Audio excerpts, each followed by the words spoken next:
Here we are, almost the middle of March, the beginning of the lychee season.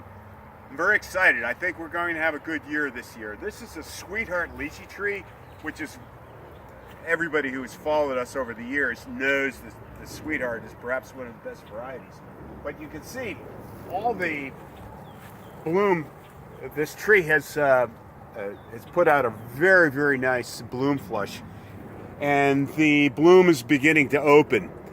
This one, obviously, they haven't opened, haven't differentiated. But if you look up here, some of the bloom spikes have begun to differentiate. And what we're seeing is we have a large percentage of blooms that are female flowers, and female flowers, as we all know, become fruit, and that's what we like.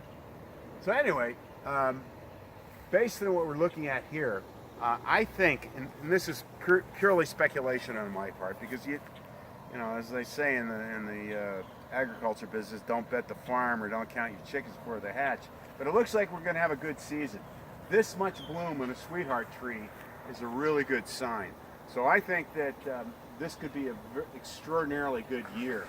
But what we're looking for, and we'll see this in a couple of more weeks, and I'll give you an update and a report in a couple of weeks here, is to see, you know, how many male flowers we have, how many female flowers you have, and if we get some fruit set.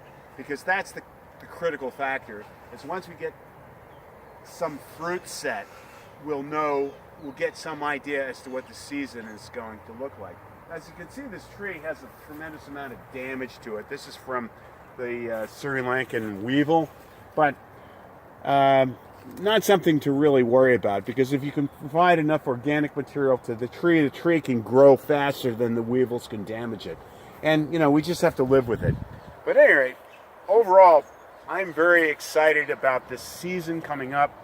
The fruit, based on what we're seeing now, there was some fruit, there was some bloom that came available at the end of Thanksgiving, at the end of November, but it was a very small percentage. But typically what you see is a bloom set between the middle of January to the end of February, and that's clearly what we're seeing. So based on what I'm seeing here, I think we'll have ripe fruit sometime between the middle of May to the end of May. And we have all the different varieties. We have Mauritius. Our Mauritius trees are putting out some bloom. Our Brewster trees are putting out some bloom. Probably our Emperors and some of the other rare varieties. But I'm very excited. I think we'll have a great year for lychee, and just bear with us. We'll keep you updated on the latest news from the lychee grove. As a matter of fact, next week I'll have some video from our other grove, and we can see what the overall picture is.